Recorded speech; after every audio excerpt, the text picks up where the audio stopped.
know who they're fighting. I'm just hypothetically putting it out there. I don't know. The way SmackDown's going, probably. I mean, probably the tag title. I don't think that would. I think that would be a terrible idea, though. I think they could keep that on Rhino and Slater just to give their names significance. I mean, Heath Slater's job forever. I mean, Heath Slater's been around. I mean, people know who Heath Slater is. He's a multiple-time tag team champion.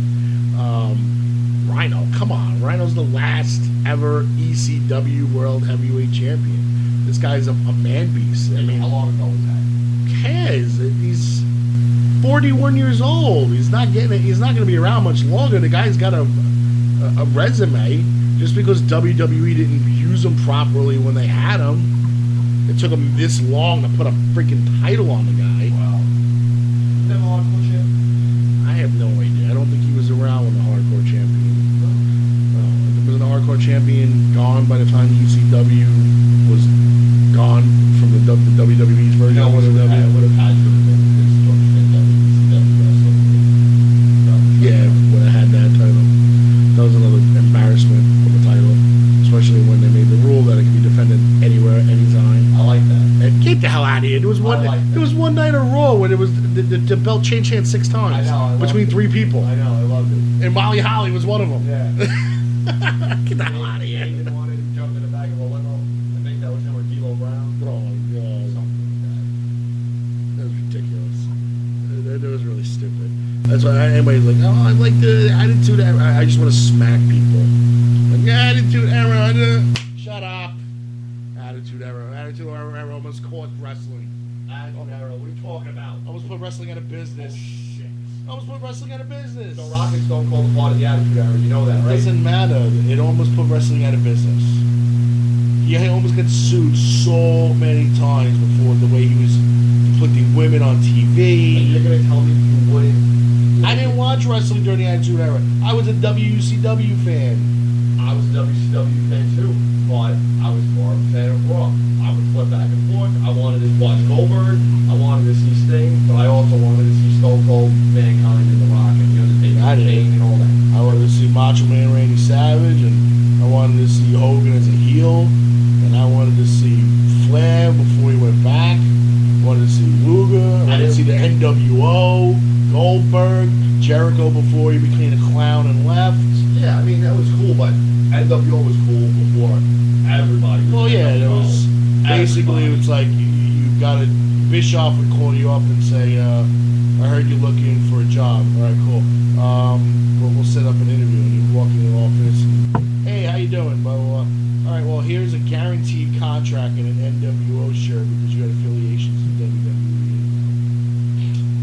What it was. And I didn't like what they did with Macho Man in WCW with the whole madness thing. They changed it. Well, It's not what I grew up with. what? They made him. It was the same. He was the same character. They changed. He was His body got bigger. They made him. They had to make him buff. He was freaking getting old. He had to take the.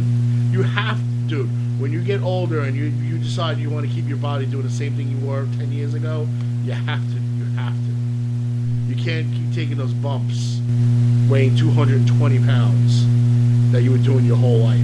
You gotta buff up to like 260. You gotta put muscle on. You sure did. Okay, that wasn't my problem. My problem was that I hated WWE's with the cowboy hat and the fringes and the jackets. I hated that era with Macho Man Randy Savage. Hated that. I thought that was so cheesy. They made him look like a freaking crayon. I hated it.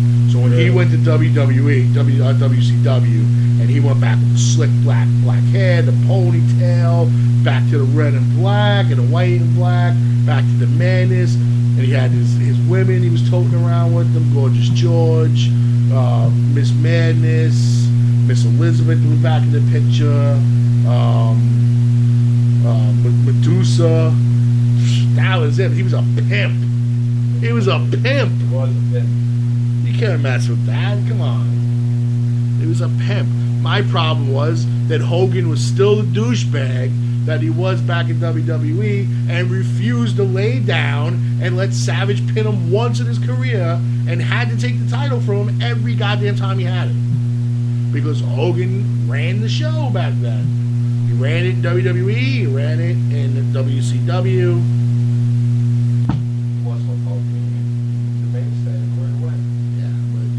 He was also one of the downfalls of WCW. Kevin Nash, him, everybody having 100% creative control over their character. Bischoff giving out guaranteed contracts. Bischoff having no control. Yeah, it just was the beginning of the That was the problem. It was just the beginning. Especially the 100% great character. Right. You know, they did some really crazy shit. You know, like announcing the results of Raw on Nitro. All the time. Which was smart. People like, why is he doing that? Like, why are you cross-promoting a different company? Smart. Because they don't turn the channel. They already know. Smart. But it wasn't smart to have Tony Schiavone say, oh, the WWE's about to put the belt on Mick Foley. That's a stupid idea. Everybody changed the channel to see Mick Foley win the title, and that was it. They never went back. That's the week one. It was awesome. So that was dumb. They should have never did that. They should have waited until the match was over. Well, yeah, but you know, they remember Nitro was live more times than it was recorded. Right. Raw was recorded. I know. So Nitro already knew that Foley was the champion, so they could have waited. Well, they would try and get WWE to fight every. But they always they would, but Nitro was always on the air 10 to 13 minutes longer than Raw. So they could have waited and said, oh, WWE just put the belt on Mick Foley. And people would have clicked over, they would have been watching whatever came on after Raw. Missed it. But instead, he said it at the beginning of the intros of the guys walking to the ring. So people flipped over watching the entire match. Dumb. That's exactly what I did. Exactly what I did. You and thousands of others. Not myself, because I was never. I was kind of angry though when I didn't want to believe it. So you know, I didn't want to do that. I was freaking 11 and 12 years old. I don't want to do that crap. Won't tell me what's gonna happen. That's Element of surprise, my friend. again. There you go. You didn't like to be told what was gonna happen before you got to see it for yourself. It's always good to see it for yourself. Like people, like you tell somebody, you know, you shouldn't do this. I let them learn it for myself. I want to see it for myself. That's the way life is. People want to experience things. They don't want to be told how it feels, what it looks like, what it could be. You know, what would you rather do? Have sex or be told it feels good? Depends on who it's with. Oh, there you go. All right, let's talk. Can't you agree on that? Yeah, of course. Of course. I don't want to be throwing a hot dog down a hallway. No. Parachute in the right hands. We don't want any of that. Let's talk a little of this flag disrespect here for a second.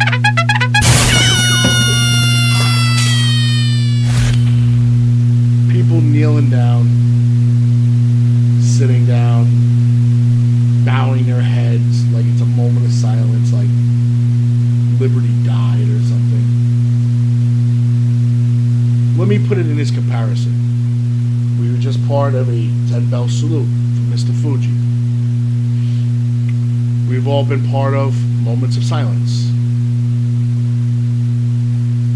How would you feel if you were in a large, crowded room of all your friends, peers, fans? They're there to support you. You passed away. Moment of silence, and a bunch of people decide to sit down during the moment of silence. How disrespectful would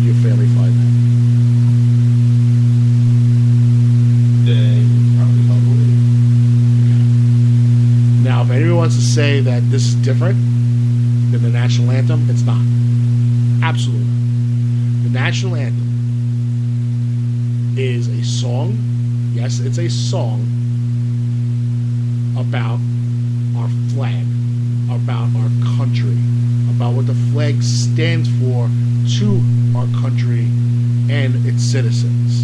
That no matter what we go through, whether it's tyranny, poverty, war, whatever it is, that we still have hope because the flag is always there. But I got people that will protest against this flag, that will object to what you just said, and tell you the writer of that song was a slave owner. I don't care So, if the person who wrote the song is a slave owner, because it doesn't matter. Okay? There's so much stuff that has gone on in the past that you can sit there and say and nitpick about this guy owned a slave. You know how many President Lincoln owned slaves, but President Lincoln ended slavery. That's the way it was back then. Okay? If I walk up to a 30-year-old black person, friend of mine or otherwise, and say, have you ever been a slave? No. Your mom? No. Dad? No. Grandparents? No. Great-grandparents? No. How you being oppressed? How you being oppressed? I don't want to argue for them. I don't want to argue for these people. I've just had arguments from me. I know. I seen them. Why? Because people take to Facebook, they're keyboard warriors who sit around and watch CNN all day long and you know, read crap on the internet, and they think they're educated about the situation. I'm not claiming to be you know, overly educated about the situation, but I do know what my flag stands for, and I do know that I hang my flag off my house proudly. My neighbors who are Latino and lesbian hang their flag off their house proudly. Why? Because they have the right to, and because they can live in this country freely and not have to worry about being judged upon or treated any different because they are lesbian or Latino. Because that's what that flag stands for. It doesn't matter if you're black, if you're brown, Asian, white, it doesn't matter. The flag should stand for the same for everybody. Okay? Now, if you kneel during the national anthem, or you sit, or you disrespect it by not honoring it, then you're disrespecting the flag, you're disrespecting every armed force that protects our freedom, that keeps the symbol of that flag alive. Okay, during 9/11, okay, what are the first things they did? They raised the flag, the tattered, ripped flag from the World Trade Center. They raised it out of the ashes. Great picture that we always see with 9/11. They raised it and put it on a line, and now it makes its tour all over the place. People can see the flag, blah, blah, blah. Okay? Any work site, any union job, you will always see an American flag hanging, because people are proud that they have that right to have unionized work. They have the freedom of speech, the freedom of the press, all because men and women have fought in the military for years and years and years,